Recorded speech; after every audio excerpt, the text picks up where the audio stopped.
Hello बच्चों, बहुत बहुत स्वागत है आप सभी का हमारे इस वीडियो में, जिसमें हम शुरू करने वाले हैं हमारा जो कक्षा 10 का चौथा चैप्टर है द्विघात समीकरण। उसका जो हमारा प्रश्नावली है 4.1 उसके परिचय के बारे में। ये बहुत ही महत्वपूर्ण वीडियो होने वाला है, क्योंकि हम आज से ही द्विघात समीकरण की शुरुआत करेंगे और ये जानने की कोशिश करेंगे कि द्विघात समीकरण क्या होते हैं, इसमें क्या क्या चीज़ें हैं जो इस पूरे चैप्टर में हमें पढ़नी होंगी। इन सब छोटी छोटी बातों को जो बहुत ही ज़रूरी है, जो हमें पहले भी पढ़नी थी, अब वहाँ से इसकी शुरुआत करने वाले हैं, तो इसलिए बहुत ही महत्वपूर्ण भाग बन जाता है इस चैप्टर के लिए। तो शुरू करते, हमारा जो चैप्टर है वो बेसिकली द्विघात समीकरण है। नाम से ही स्पष्ट है, ये द्विघात पहली बार आपने कब सुना था। मैं आपको बहुत पीछे नहीं ले जाना चाह रहा, आपको दूसरे चैप्टर कि कुछ बातों को मैं याद दिलाना चाह रहा हूँ। जी हाँ, दूसरा चैप्टर जो हमारा बहुपद था, और उस बहुपद में हमने एक प्रकार का बहुपद पढ़ा था, आप याद कीजिए, वो पढ़ा था हमने द्विघात बहुपद।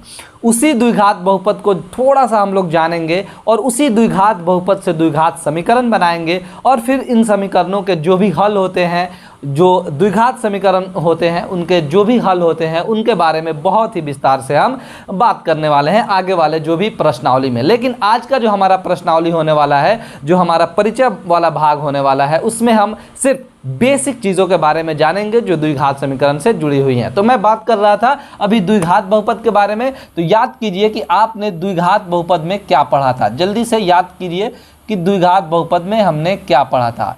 ठीक है, द्विघात बहुपद, इसका अगर हम व्यापक रूप पहले लिख दें तो हमने पढ़ा था कि भाई ये जो होता है वो x square plus b x plus c के रूप में होता है। ठीक है, यही था ना द्विघात बहुपद, जहां पर हमने कुछ कंडीशंस भी पढ़ा हुआ था कि ए जो होगा वो कभी भी आपको जीरो नहीं होगा। क्यों ए जीरो नहीं होगा? क्योंकि एक्स स्क्वायर का ए जो है वो आपको क्या है, वो आपको गुणांक है, तो जीरो क्यों नहीं होगा अभी हम इस पर बात करेंगे। तो पहला कंडीशन ये हो गया, और दूसरा हमने पढ़ा था कि भाई इसमें जो ए बी और सी है वो किस तरह की संख्याएं हैं, वो आपको वास्तविक संख्याएं हैं। कैसी संख्याएं हैं? वास्तविक संख्याएं हैं। ठीक है, ये था द्विघात बहुपद। अब इसी द्विघात बहुपद से देखिए कितना आसानी से हम लोग क्या कर सकते हैं, हम द्विघात समीकरण भी प्राप्त कर सकते हैं। बेसिकली समीकरण का मतलब क्या होता है? समीकरण का मतलब जो होता है कि LHS बराबर RHS, यानी एक तरफ आपको LHS में कुछ दिया हो और एक तरफ RHS में कुछ दिया हो और बीच में बराबर का साइन हो, वही आपको समीकरण कहलाता है। ठीक है, तो बस दूसरा कुछ नहीं है, इसी चीज़ को हम लोग यहाँ पे लिखेंगे ax square plus b x plus c, और सिर्फ इसको कर देंगे हम क्या, जीरो के बराबर। जैसे ही जीरो के बराबर कर दिया तो यहाँ पर हमें एक क्या मिला, हमें एक समीकरण मिल गया। क्या मिला? हमें एक समीकरण मिल गया, और इसी समीकरण को हम लोग कहते हैं कि ये जो है हमारा द्विघात समीकरण है। कैसा समीकरण है? द्विघात समीकरण है। और जो बाकी यहाँ पे आपने देखा ये जो कंडीशन है द्विघात बहुपद के लिए, वो सभी कंडीशन द्विघात समीकरण के लिए भी लगता है, यानी ए इसमें भी कभी जीरो नहीं होगा, और जो ए बी सी यानी जो भी आपको गुणांक दिख रहे हैं और ये एक अचर पद दिख रहा है, वो आपको किस तरह की संख्याएं होंगी, वास्तविक संख्याएं होंगी। क्लियर है यहाँ तक? कोई दिक्कत? ओके, आगे बढ़ते हैं, अब कुछ और चीज़ों को जानते हैं। आखिर हमने अभी बोला कि भाई ए जो है वो जीरो नहीं हो सकता। क्यों नहीं हो सकता? देखिएगा ध्यान से, मान लीजिए कि अगर हम ए को जीरो रख लेते हैं और बी को 1 रख लेते हैं और सी को 3 रख लेते हैं, मान लिया हमने, क्योंकि ए बी सी तो हम रख सकते हैं ना वास्तविक संख्या, लेकिन सिर्फ ए जीरो इसलिए नहीं होगा क्योंकि जैसे ही जीरो हम यहाँ रखेंगे तो ये हो जाएगा 0x स्क्वायर, और ये हो जाएगा आपको 1x, ये हो जाएगा आपको 3 बराबर 0। ये पूरा क्या हो गया, खत्म हो गया, यानी x प्लस 3 बराबर 0। तो ये किसी भी एंगल से, किसी भी तरह से ये आपको द्विघात समीकरण नहीं है। अब ये इसलिए नहीं है क्योंकि द्विघात समीकरण होने के लिए कुछ और कंडीशन है जो हमको जानना होगा। फिलहाल आपको ये देख के पता चल गया होगा कि ये किस तरह का समीकरण बन गया। ये जो है इसको हम लोग क्या बोलते हैं, इसको बोलते हैं रैखिक समीकरण। क्या बोलते हैं?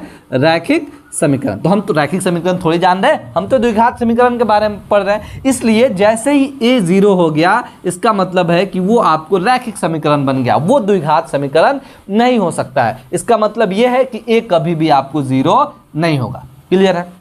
आगे बढ़ते हैं, आगे बढ़ते हैं।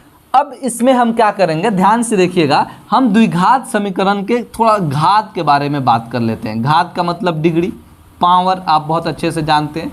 तो हमेशा जब द्विघात समीकरण की बात होगी तो उसका जो चर पद का, ध्यान से देखिएगा, चर पद का जो अधिकतम घात होगा, क्या होगा, अधिकतम घात होगा वो आपको 2 होगा। क्या होगा? ये सबसे पहला और सबसे महत्वपूर्ण ज़रूरी बात है द्विघात समीकरण के लिए, उसको पहचानने के लिए कि जो भी आपके सामने जो इक्वेशन होगा, जो समीकरण होगा, उसमें जो भी चर पद होंगे उनका जो अधिकतम घात होगा वो आपको क्या होगा?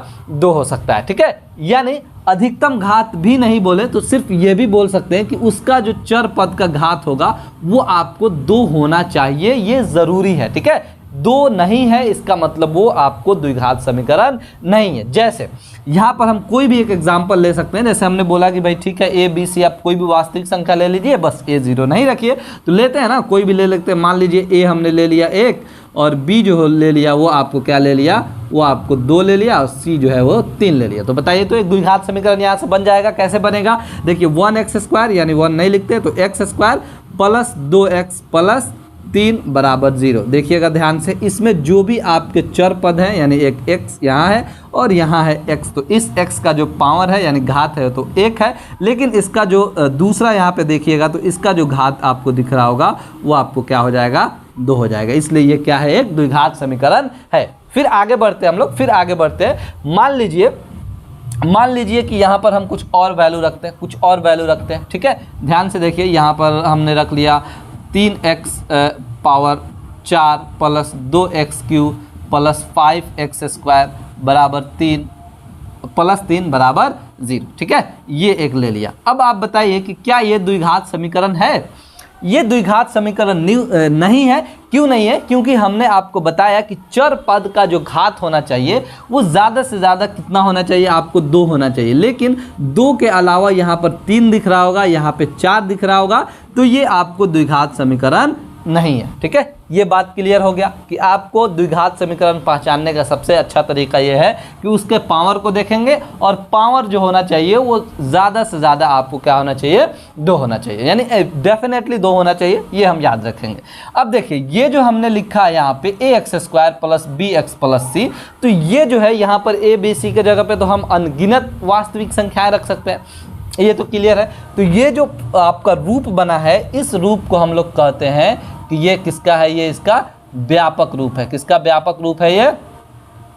ये आपको व्यापक रूप है, कहलाता है किसका? द्विघात समीकरण का। ठीक है, तो व्यापक रूप हमें समझ में आ गया कि ये हमेशा आपको ax² plus bx plus c बराबर 0 के रूप में होगा, और जहाँ पे a कभी भी 0 नहीं हो सकता है, a b c के जगह पे कोई भी वास्तविक संख्या हो सकता है, बस ध्यान रहे कि a जो होगा वो 0 नहीं होगा। और द्विघात समीकरण में हमने ये देखा कि ये जो घात होंगे इस द्विघात समीकरण को, कब हम उसको द्विघात समीकरण कहेंगे? जब उसका चर पद का जो घात होगा वो आपको 2 होगा। 3 होगा तो उसको नहीं कहेंगे, उसको त्रिघात समीकरण कहेंगे। और उसी तरह आपको जैसे जैसे बढ़ता चला जाएगा वो आपको उस तरह के समीकरण बनते चला जाएगा। रैखिक समीकरण हमने एक यहाँ पे अभी आपको एग्जांपल दिया था, तो ये आखिर रैखिक समीकरण क्यों कहलाता है आपको अच्छे से पता है, क्योंकि इसमें जो हमारा x प्लस 3 है, इसमें जो आपके चर पद है वो आपको क्या है? x है, और x का जो घात है वो क्या है? 1 है। 1 घात है इसलिए रैखिक समीकरण है, और द्विघात समीकरण में जो उसका घात होगा वो 2 होगा, इसलिए वो द्विघात समीकरण होगा। इतना बात आ गया समझ में? इतना आया समझ में? एक बात और यहाँ से बच जाता है, उसके बाद फिर हम अपने आगे बढ़ेंगे कि आगे क्या करना है। ध्यान से देखिए, कोई भी आपको एक द्विघात समीकरण जो है वो आपको अलग अलग रूप में दे सकता है। जैसे यहाँ पर दे देगा वो 4 माइनस 3x प्लस 5x² बराबर 0। तो पहले तो बोलेगा कि बताइए कि ये द्विघात समीकरण है कि नहीं है। तो इसमें हमें देखना क्या है? हमें देखना है x का जो घात है वो, तो x का घात 2 है, इसका मतलब हाँ ये तो क्लियर है। तो ध्यान से देखिए, ये जो है आपसे पूछेगा कि ये आपका जो है वो क्या द्विघात समीकरण है या नहीं है। तो चुपचाप हमें क्या देखना है? हमें देखना है कि भाई इसका पावर जो है जो भी चर पद है उसका पावर 2 है, तो एक बात तो क्लियर है कि ये द्विघात बहुपद है। लेकिन ये जो हमने यहाँ पर इसका व्यापक रूप लिखा है, या फिर इसको हम लोग मानक रूप भी कहते हैं, वो इस रूप में है या नहीं है। तो स्पष्ट दिख रहा होगा कि ये इस रूप में नहीं है ना। ये पहले 4 है, लेकिन इसमें तो पहले x² होना चाहिए, उसके बाद bx होना चाहिए, उसके बाद c होना चाहिए। तो ये अभी मानक रूप में नहीं है। तो हमेशा द्विघात समीकरण को उसके स्टैंडर्ड फॉर्म में लिखते हैं, यानी मानक रूप में लिखते हैं। ठीक है, तो वो कैसे लिखेंगे? ध्यान से देखिए, अगर हम इसको लिखना चाहें तो ऐसे लिख सकते हैं 5x का घात 2 और उसके बाद माइनस 3x और ये प्लस 4 बराबर 0। तो ठीक है, ये भी द्विघात, यानी इसी को हमने इसको ये वाला लिख दिया। लेकिन ये जो है वो आपको मानक रूप में है। क्या है ये? मानक रूप में, या फिर व्यापक रूप में, या फिर स्टैंडर्ड फॉर्म बोल सकते हैं। तो यहाँ से एक बात पता चलेगा आपको, जितना आपने एग्जाम्पल देखा या जितना देख सकते हैं, तो जो भी इसका घात होता है, जो भी घात होता है द्विघात बहुपद का, या किसी भी द्विघात बहुपद बोल रहे हैं, या फिर द्विघात समीकरण के बारे में बात करेंगे, या फिर त्रिघात समीकरण के बारे में बात करेंगे, तो उनका जो घात होगा, वो जो स्टैंडर्ड फॉर्म में हम लिखते हैं, वो उनका घात जो होगा वो घटते क्रम में होता है। कैसे होता है? घात जो है वो किस तरह का होता है? वो जो होता है, हमेशा याद रखेंगे, वो आपको घटते क्रम में मिलेंगे आपको। यानी सबसे पहले बड़ा मिलेगा, उससे छोटा, फिर उसके बाद उससे छोटा, ऐसे करके हमें ये देखने को मिलते हैं। तो बहुत सारी बातें हमने यहाँ से सीख ली। सबसे पहले हमने देखा कि भाई ये द्विघात समीकरण आता है कहाँ से, तो बहुत दूर से नहीं आता, ये यहीं से आता है, जो हमने पहले पढ़ा हुआ है द्विघात बहुपद। और उसमें हमने कुछ कंडीशंस पढ़ा यहाँ पे कि ये चीज़ें होती हैं। उसके बाद हमने बोला कि भाई ये समीकरण कब बन जाता है? जब वो 0 के बराबर हो जाता है। कोई भी समीकरण LHS RHS के रूप में होता है, नहीं, एक तरफ LHS हो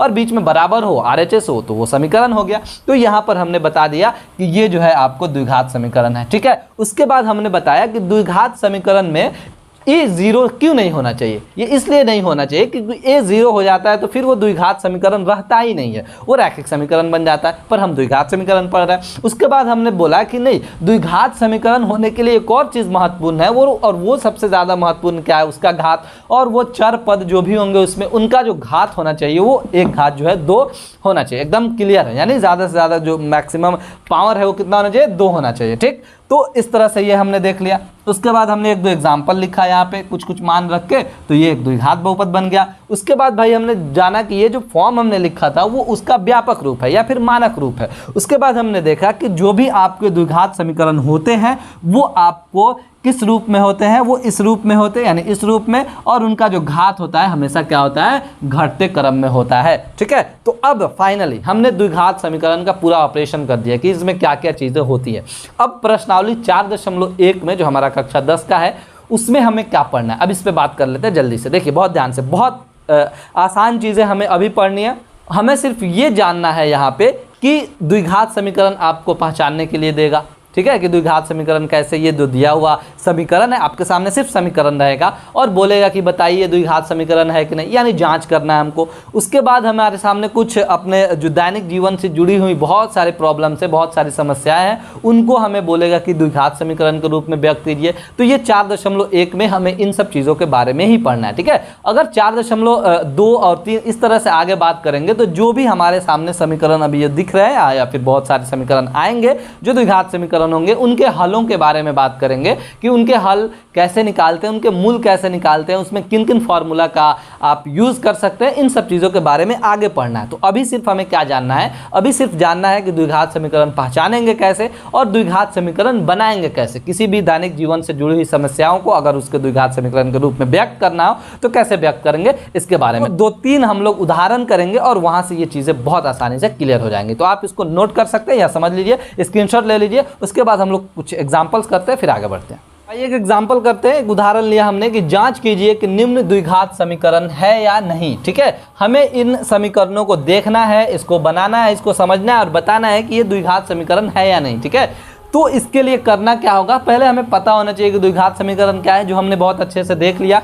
अधिकतम जो पावर होना चाहिए, जो घात होना चाहिए, वो आपको 2 होना चाहिए। ठीक है, तो उसके लिए हम देख लेंगे कि अगर ऐसा है तो द्विघात समीकरण होगा। पर ध्यान रहे कि क्या हम सिर्फ इसको देख कर ही बता सकते हैं? नहीं, देख के नहीं बताएंगे। पहले हम कोशिश करेंगे कि जो भी आपके सामने समीकरण दिए हैं, जो भी प्रश्न दिए हैं, पहले एक बार उसको हल करें। हल करने वाला हो तब, जैसे इसमें सभी जो है वो दिख रहा है कि हल कर सकते हैं। ठीक है, तो हल करने के बाद जो आएगा वो अगर ax² plus bx plus c बराबर 0 के रूप में आता है तो वो द्विघात समीकरण है। अगर इस रूप में नहीं आता है तो नहीं है। ठीक है, तो देखते हैं। जैसे सबसे पहला प्रश्न यहाँ से हमने लिया हुआ है, ध्यान से देखिएगा। हमने बोला है कि भाई बताइए कि x-2 का होल स्क्वायर प्लस 1 बराबर 2x-3 ये आपको द्विघात समीकरण है या नहीं है। तो ऐसे देख के नहीं बता सकते, पहले इसको क्या करेंगे, पूरा हल करेंगे। कैसे करेंगे? a-b का होल स्क्वायर आपको अच्छे से पता है क्या होता है, फॉर्मूला याद है ना, वो होता है आपको a² यानी x² और आपको प्लस बी स्क्वायर यानी 2 दूना 4 हो जाएगा, यानी अगर लिखना चाहें तो 2 का स्क्वायर लिख दीजिए, a square plus b square minus 2 into a b होता है ना, तो ए जो है x है और b जो है आपको 2 है, और इधर का +1 बराबर 2x माइनस 10। क्लियर है? तो ये आपको क्या हो गया, ध्यान से देखिए, ये हो जाएगा x स्क्वायर प्लस 4 माइनस 2 दूना 4x प्लस 1 उधर से लाइए तो माइनस 2x और ये -3 प्लस 3 हो जाएगा बराबर 0। अब इसको फिर एक स्टेप और कर लेते हैं। देखिए x स्क्वायर अकेला है तो x स्क्वायर हमने लिख दिया, और -4x माइनस 2x कितना हो जाएगा, -6x हो जाएगा, प्लस 4 प्लस 1 प्लस 3, 3 1 4 4 8 प्लस 8 बराबर 0। अब बताइए कि क्या ये द्विघात समीकरण है या नहीं है। तो यहाँ देख के नहीं बता सकते थे, ठीक है, तो थोड़ा सा सॉल्व कर लिया हमने तो अब पता चल गया। तो ये है ना, ये आपको x square plus b x plus c के रूप में है, और इसका जो अधिकतम घात है यहाँ पे देख रहे होंगे 2 है। तो यह बोल देंगे क्या कि हाँ यह समीकरण जो है वो आपको कैसा समीकरण है, वो आपको द्विघात समीकरण है। क्लियर है? आगे बढ़ते हैं, दूसरा वाला जो प्रश्न है उसको भी देखते हैं। ठीक है, चलिए इसको भी देख के नहीं बता सकते। ठीक है, तो क्या करेंगे, ध्यान से, हमारे पास प्रश्न है x into x plus 1 plus 8 बराबर x plus 2 into x minus 2। Solve कर ले। देखिए x में x से गुना करेंगे तो ये x स्क्वायर हो जाएगा, x में 1 से करेंगे तो x हो जाएगा, और ये प्लस 8 हो जाएगा बराबर, फिर x में x से करेंगे तो क्या हो जाएगा, ध्यान से देखिए, ये आपको x स्क्वायर हो जाएगा, फिर x में -2 से करते हैं तो -2x हो जाएगा। ठीक है, और प्लस 2 में x से करेंगे तो प्लस 2x हो जाएगा, और प्लस 2 में -2 से करेंगे तो ये आपको -4 हो जाएगा। क्लियर है? अब बताइए, यहाँ से एक्स स्क्वायर और एक्स स्क्वायर खत्म हो जाएगा। क्यों खत्म होगा? क्योंकि ये इधर प्लस में, इधर भी प्लस में, इधर आएगा तो दोनों मिलकर 0 हो जाएगा, x square minus x square. तो बचा क्या? अब बचा क्या, इसके बारे में सोचना भी नहीं है। क्यों नहीं सोचना है? क्योंकि अब आपको कहीं भी ये नहीं दिख रहा होगा कि घात में 2 है, सबके घात में 1 ही दिख रहा है। एक्स का घात 1 है, यहाँ भी एक्स का घात 1 है, एक्स का घात 1 है, इसमें ये भी आपको चलता बनेगा। तो बचा क्या, एक्स प्लस 8, और इधर से आप उठा कर ला सकते हैं क्या, -4 प्लस 4 हो जाएगा बराबर 0, यानी x प्लस 12 बराबर 0। क्या ये द्विघात समीकरण हो सकता है? क्या ये एक x square plus b x plus c के रूप में है? बिल्कुल नहीं है। तो इसका मतलब कि ये क्या है, यह लिख देंगे स्पष्ट कि यह क्या है, द्विघात समीकरण नहीं है। क्यों नहीं है? क्योंकि ये एक रैखिक समीकरण है, और यहाँ जो आपको चर पद दिख रहे हैं उसका जो घात है वो आपको सिर्फ 1 है, और एक घात वाले जो है वो द्विघात समीकरण नहीं हो सकते। देखिए, तो हमें करना पड़ेगा, करके उसके बाद बताना है। तो ऐसा ही आपको प्रश्न मिलेंगे आपके प्रश्नावली में। दूसरा हमारा जो तीसरा भाग है इसको भी देख लेते हैं। तीसरा प्रश्न है x इंटू 2x प्लस 3 बराबर एक्स स्क्वायर प्लस 1। ठीक है, फिर सॉल्व करें। हाँ, ऐसा नहीं है कि आप ऐसे देखें इसको और बोल दिए कि हाँ ये द्विघात समीकरण हो गया। नहीं, बिना सॉल्व किए आप नहीं कर सकते। ठीक है, तो ऐसे भी कर सकते थे ना, यहीं पर करके देख लेते रहे, स्क्वायर आ गया। ठीक है, तो गलत हो जाता, पूरा करना है। ओके, x में 2 से करेंगे तो कितना हो जाएगा, ये 2x स्क्वायर हो जाएगा, और x में 3 से करेंगे तो 3x हो जाएगा। इधर से आप -x स्क्वायर ला दीजिए, यानी प्लस ला दीजिए, माइनस में हो जाएगा, प्लस 1 माइनस में हो जाएगा बराबर 0। 2x स्क्वायर में x स्क्वायर निकल जाएगा तो x स्क्वायर ही बचेगा, और प्लस 3x, ठीक है, प्लस 3x माइनस 1 बराबर 0। अब ये वाला जो रूप आप देख रहे हैं, ये वाला जो रूप, वो आपको ax square plus b x plus c बराबर 0 के रूप का है। तो ये इस रूप का है, यानी इसका अधिकतम घात 2 है। इसका मतलब कि हाँ ये आपको क्या है, ये आपको द्विघात समीकरण है। स्पष्ट रूप से हमने क्या कर दिया, लिख दिया। ठीक है, तो ये आपको समझ में आ गया होगा। इस तरह के प्रश्न आपसे पूछे जाएंगे, और आपके एग्जाम में भी, परीक्षा में भी पूछे जाएंगे कि बताइए जो है ये आपको समीकरण दिया है वो द्विघात समीकरण है या नहीं। तो ऐसे एक बार जल्दी से उसको सॉल्व कर लेंगे, हल कर लेंगे, और वहाँ से उसको बता देंगे कि है या नहीं है। अब आइए, अब मैंने शुरू में आपसे बात किया था कि द्विघात समीकरण में आपके जो दैनिक जीवन है उससे जुड़ी हुई बहुत सारे सवाल आपके सामने मिलते हैं। ठीक है, तो उसको हम लोग द्विघात समीकरण में कैसे बदलते हैं। जैसे हमने पिछला जो चैप्टर पढ़ा है रैखिक समीकरण का, जो 2 चर वाले रैखिक समीकरण के जो युग्म होते हैं, वहाँ भी हमने सभी प्रश्नावली में लगभग जो दैनिक जीवन से जुड़ी हुई प्रश्न होती थी उसको सॉल्व किया, लेकिन वहाँ पे 2 चर होते थे।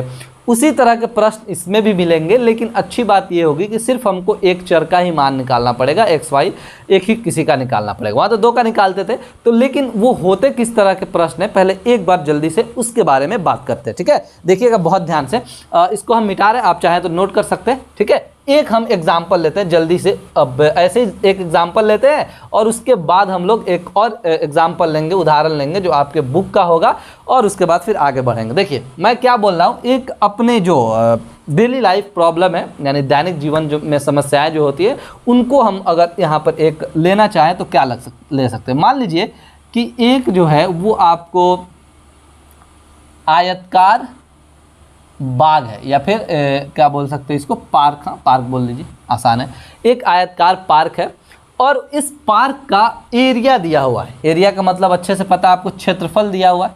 मान लीजिए कि वो क्षेत्रफल 300 मीटर वर्ग है, स्क्वायर है। क्लियर है। और उसके बाद इसने बोला है, ध्यान से सुनिएगा, इसने बोला है कि इसकी लंबाई जो है वो चौड़ाई के दुगुने से एक ज़्यादा है। मैं क्या बोल रहा हूँ, एक बार लिख दे रहा हूँ। इसकी जो लंबाई है, यानी बाग की लंबाई जो है, बाग की लंबाई चौड़ाई के दोगुने से एक क्या है, अधिक है। अब बताइए इस बात को हम मैथमेटिकली कैसे लिखेंगे, गणित के भाषा में कैसे लिखेंगे। बहुत ध्यान से देखिएगा। अगर मान लीजिए कि ये चौड़ाई जो है हमने x मान लिया, यानी चौड़ाई हमने क्या मान लिया, x मान लिया, तो बताइए लंबाई कितनी हो जाएगी। लंबाई जो बोल रहा है चौड़ाई के दुगुने से एक अधिक है, तो चौड़ाई का दुगुना 2x, यानी x क्या है, चौड़ाई है, इसका दुगुना कर दिया हमने, 2x हो गया। उससे भी एक ज़्यादा है, यानी 2x + 1 जो है वो क्या हो जाएगा, आपके लंबाई हो जाएगा। यानी लंबाई कितना हो गया, 2x + x। तो अब ये सिचुएशन जो है इसको हम लोग चाहें तो द्विघात समीकरण बना सकते हैं। कैसे बना सकते हैं, जल्दी से हम ले लेते हैं इसको। मान लिया कि हमारा जो एरिया का फॉर्मूला होता है, आप जानते हैं आयत का जो एरिया होता है वो क्या होता है, वो लंबाई गुने चौड़ाई होता है। ठीक है, L × B। और एरिया यानी क्षेत्रफल हमारे सामने दिया हुआ है, कितना, ये 300 दिया हुआ है, बराबर L जो है यानी लंबाई वो आपको यहाँ से मिल जाएगा 2x + 1, और b जो है यानी ब्रेथ यानी चौड़ाई वो आपको यहाँ से मिल जाएगा x गुना। ठीक है, यानी ये हो गया आपको 300 बराबर x में 2x से करेंगे तो 2x² प्लस x में 1 से करेंगे तो x हो जाएगा। अब इसको और अच्छे से लिखना चाहें तो 2x² + x प्लस 300 इधर आएगा तो -300 बराबर 0। अब बताइए एक मैथमेटिकल स्टेटमेंट को, यानी गणितीय आप कथन बोल सकते हैं, उसको हमने क्या कर दिया, एक द्विघात समीकरण के रूप में यहाँ पे लाकर रख दिया। तो इस तरह से बहुत सारे आपको प्रश्न मिलेंगे, अनगिनत प्रश्न हैं जिन्हें हमें क्या करना है, या तो हम चाहें तो उसको दो चर वाले रैखिक समीकरण वाले से भी हल कर लें, या फिर द्विघात समीकरण वाले से भी हल कर लें। तो बहुत बार ऐसा होगा जो आप जल्दी से इस वाले जो हम द्विघात समीकरण पढ़ने वाले हैं उससे हम लोग सॉल्व कर सकते हैं। अब ये लंबाई चौड़ाई कितना होगा इस पर अभी बात नहीं करेंगे, क्योंकि इसको निकालेंगे नहीं अभी। ठीक है, निकालने की बारी हम अगले वाले प्रश्नावली में करेंगे। इसके बहुत सारे मेथड्स पढ़ेंगे और वहाँ से देखेंगे कि ये निकलते कैसे। अभी सिर्फ इतना समझना है कि अगर हमारे सामने कोई दैनिक समस्या आ जाए, ठीक है, दैनिक जीवन में जो घटित होने वाले घटनाएं हैं, जैसे ये वाला दैनिक जीवन का ये कोई एक पार्क है जिसका क्षेत्रफल 300 मीटर स्क्वायर है और उसका जो लंबाई है वो चौड़ाई से के दुगुने से एक अधिक है। यहाँ पर हमने लिख दिया दुगुने से एक अधिक, चौड़ाई को x मान लिया।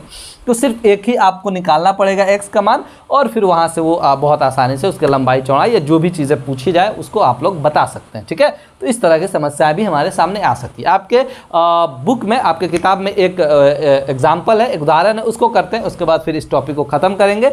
पूरा उम्मीद है कि आप जो है अपना प्रश्नावली 4.1 खुद से सॉल्व कर लीजिएगा। तो एक एग्जाम्पल लेते हैं हम, बहुत ध्यान से देखिए। आप ही का उदाहरण 1 है और उसका 1 नंबर, ये एकदम जो हमारा दैनिक जीवन है उससे रिलेट करता हुआ एक प्रश्न है। क्या बोल रहा है कि जॉन और ज्वंती दोनों के पास कुल मिलाकर 45 कंचे हैं, दोनों 5-5 कंचे खो देते हैं और अब उनके पास कंचों की संख्या का गुणनफल 124 है। हम जानना चाहेंगे कि आरंभ में उनके पास कितने कंचे थे। बहुत ध्यान से सुनिएगा, ये जो प्रश्न है इसको हमें क्या करना है, इसमें आपको एक गणितीय कथन दिया हुआ है और उस कथन को हमें द्विघात समीकरण के रूप में व्यक्त करना है। ठीक है, तो कैसे करेंगे बहुत ध्यान समझेंगे। पिछले वाले जो भी चैप्टर है हमने जो पढ़ा हुआ है दो चर वाले रैखिक समीकरण, उसमें तो हमने मान लेना था एक x को मान ले रहे थे, एक y मान ले रहे थे, लेकिन यहाँ वैसा नहीं करेंगे। ऐसा इसलिए नहीं करेंगे कि हम द्विघात समीकरण पढ़ रहे हैं और इसमें जो है आपको सिर्फ एक ही चर होते हैं, एक ही वेरिएबल होते हैं, उसी का मान निकालना होता है। तो इस प्रश्न को कैसे सॉल्व करेंगे बहुत ध्यान समझिए। सबसे पहले तो मान लेंगे कि जॉन के पास जो है शुरू में कितने कंचे थे, यानी मान लेंगे कुछ भी मान लेंगे ABCD, तो x मान लेते हैं। तो हम यहाँ पर क्या कर रहे हैं ध्यान समझिएगा, यहाँ पर हम मान ले रहे हैं कि माना कि जॉन के पास x कंचे थी। हमने मान लिया क्या है कि जॉन के पास जो है वो x कंचे थे। क्लियर है। तो अब बताइए कुल मिलाकर 45 है, तो कुल मिलाकर 45 है और एक के पास हमको पता चल गया कि x है, तो दूसरा कैसे निकलेगा। सिंपल सी बात है, अगर मान लीजिए हम ऐसे ही बोल दे रहे हैं कि कुल मिलाकर 45 है दोनों के पास, और एक के पास जो है जॉन के पास ऐसा ही बोल दिया कि भाई 10 है जॉन के पास, तो बताइए जीवंती के पास कितना हो जाएगा। ऐसा ही करेंगे ना, इसमें क्या करेंगे इसको घटा देंगे, यानी जीवंती के पास कितना हो जाएगा 35 हो जाएगा, दोनों जोड़ के 45 है। ऐसा ही करते हैं। तो लेकिन हमको तो ये ऐसे समझाया, आपको एग्जाम्पल ऐसे समझाया, लेकिन यहाँ पर हमको जो पता है वो सिर्फ x का पता है, यानी x क्या है, x कंचे थे। तो अब बताइए जीवंती का जो कंचों की संख्या है उसको हम लोग कैसे लिखेंगे। तो जीवंती के पास कितने कंचे होंगी बताइए। टोटल 45 है और उसमें हमको एक का पता है यानी x, तो 45 माइनस x कंचे रही होंगे। क्लियर है, बताइए इतना समझ में आया। ये दो चीज़ हमने यहाँ पे निकाल ली, यानी मान लिया, ठीक है, और ये निकल के सामने आ गया। अब बोल रहा है आगे कि दोनों जो है वो 5-5 कंचे खो देते हैं, यानी उनका भूल जाता है। तो अब बताइए जब दोनों खो देंगे तो इनके जो कंचों की संख्या वो और घट जाएगी। ठीक है, तो अब यहाँ पर लिखेंगे कि 5 कंचे खोने के बाद, 5 कंचे खोने के बाद की स्थिति हम लोग यहाँ अब दर्शाएंगे। ठीक है, खोने के बाद। अब बताइए जब 5 भूल गया तो जॉन के पास कितना बचा, ध्यान से, जॉन के पास कितना बचा, उसके पास x था पहले से, 5 भूल गया यानी x माइनस 5 हो गया। क्लियर है। उसी तरह अब आगे बढ़ेंगे हम लोग, जीवंती के पास भी तो पता करना है ना। तो जीवंती के पास जो है बताइए वो कितना हो जाएगा। अभी जीवंती के पास 45 माइनस x था ना। अब इसमें से क्या हुआ कि 5 भूल गया, तो ये हो जाएगा आपको क्या 40 माइनस x। तो 5 भूलने के बाद भी हमको क्या पता चल गया कि इनके पास कितने कितने कंचे बचे। अब फिर आगे बोल रहा है कि अब जो उनके पास बची है, यानी अब उनके पास कंचों की संख्या का गुणनफल 124 है। जो भी अभी उनके पास कंचे बची हुई है उसको बोल रहा है कि अगर गुना किया जाता है तो 124 आ जाता है। ठीक है, तो ध्यान से देखिए, अब हम प्रश्न के अनुसार यानी अकॉर्डिंग टू क्वेश्चन हम लोग क्या कर सकते हैं। ये बोल रहा है आपको दोनों का प्रोडक्ट यानी गुना x माइनस 5 गुने 40 माइनस x, बोलिए यही दोनों बचा है ना। तो इन दोनों को हम क्या कर रहे हैं, गुना कर रहे हैं। तो प्रश्न में क्या दिया हुआ है, प्रश्न में स्पष्ट दिया हुआ है कि इनका गुणनफल जो है वो 124 आता है। क्लियर है। अब इस सिचुएशन को यानी इतना बड़ा जो हमारा कथन था उससे यहाँ तक तो हमने ला दिया। अब इससे द्विघात समीकरण भी ला सकते हैं, कोई दिक्कत वाली बात नहीं होगी। ठीक है, कैसे लाएंगे देखिएगा ध्यान से। x में हम 40 से गुना करेंगे तो क्या हो जाएगा 40x हो जाएगा। क्लियर है। x में माइनस x से करेंगे तो क्या हो जाएगा, ये माइनस x स्क्वायर हो जाएगा। फिर माइनस में 40 से गुना करेंगे तो ये माइनस 200 हो जाएगा। फिर माइनस 5 में प्लस माइनस x से करेंगे तो ये आपको प्लस 5x हो जाएगा। गुना करने तो आता है, इसमें किसी को दिक्कत। ओके, आगे बढ़ा जाए और इधर क्या बच जाएगा आपको 124 बच जाएगा। ठीक है, यानी अगर हम इसको लिखना चाहें ध्यान से तो ये minus x square plus 40x और प्लस 5x कितना हो जाएगा, ये प्लस 45x हो जाएगा। ठीक है, और माइनस 200 यहाँ और इधर से ला देंगे माइनस 124 बराबर क्या हो जाएगा आपके 0 हो जाएगा। क्लियर है। ओके, आगे बढ़ा जाए। यहाँ से फिर हम इसको लिख सकते हैं minus x square plus 45x और ये माइनस 324 बराबर 0 हो गया। बोलिए अब यहाँ से चाहे तो यही छोड़ दे कि ये हमारा जो भी कथन था उसका हमने क्या कर दिया कि एक द्विघात समीकरण के रूप में ला दिया, ठीक है। लेकिन अगर एक स्टेप और बढ़ाना चाहें, इसको और अच्छे से लिखना चाहें, तो यहाँ से अगर माइनस कॉमन ले सकते हैं तो ये हो जाता है एक्स स्क्वायर, ये प्लस 45x हो जाएगा माइनस 45x, माइनस 324 हो जाएगा प्लस 324 बराबर 0, और ये माइनस उधर जाएगा तो ये भी खत्म हो जाएगा। यानी ये वाला जो हो गया हमारा फाइनल हो गया द्विघात समीकरण। यानी एक गणितीय कथन को हमने क्या कर दिया, द्विघात समीकरण के रूप में व्यक्त कर दिया। क्लियर है, द्विघात समीकरण के रूप में व्यक्त कर दिया। तो काम सिर्फ इतना ही था कि कोई भी हमारे सामने जो डेली लाइफ प्रॉब्लम होती है उसको क्या करते हैं, हम पहले द्विघात समीकरण के रूप में व्यक्त करते हैं और फिर इसका हल निकाल लेते हैं। हल निकालने की जो कहानी है वो आगे वाले जो प्रश्नावली है उसमें हम लोग पढ़ेंगे। लेकिन चूंकि अभी पूछ रहा है कि आरंभ में उनके पास कितना कंचे थे ये जानना चाहेंगे, तो ये वाला पोर्शन एक्स्ट्रा है, इसके बारे में हम अब डीप में यानी बहुत ही गहराई में नहीं जाएंगे, सिर्फ ऐसे जल्दी जल्दी निकाल देते हैं। क्योंकि आगे जब हम प्रश्नावली पढ़ने वाले 4.2 4.3 वहाँ पे इसको हल कैसे करते हैं, द्विघात समीकरण के हल करने के कई नियम हैं, उन सभी नियमों के बारे में जानेंगे। फिलहाल हम इसको जल्दी से कर दे रहे हैं कि इन लोगों के पास कितने कितने कंचे थे ये भी हम लोगों को पता चल जाएगा, ठीक है। वैसे ये जो मेथड है वो ऐसा नहीं है कि मैं पहली बार आपको बताऊंगा। दूसरे ही चैप्टर में हमने द्विघात बहुपद के शून्यक निकाले थे, याद कीजिए, द्विघात बहुपद के शून्यक निकाले थे। और उसको करने के लिए हमने जो मिडिल टर्म को स्प्लिट करके वहाँ पे हमने निकाला था, यानी जो मध्य आपको पद है उसको विभक्त करके हम यहाँ पर x के मान को निकाल सकते हैं, यानी गुणनखंड विधि